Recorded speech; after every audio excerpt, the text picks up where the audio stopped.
手を訪ねて京都に来たの。清水の石段を一人で登る。春のお休み旅をしてそこで私はあなたに巡り合った。南禅寺銀閣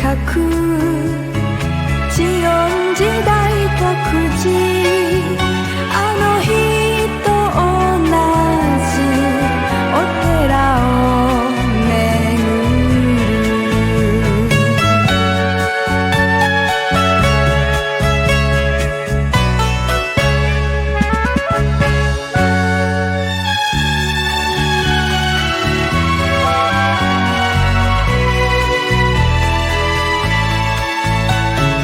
旅先の密かな触れ合いだった。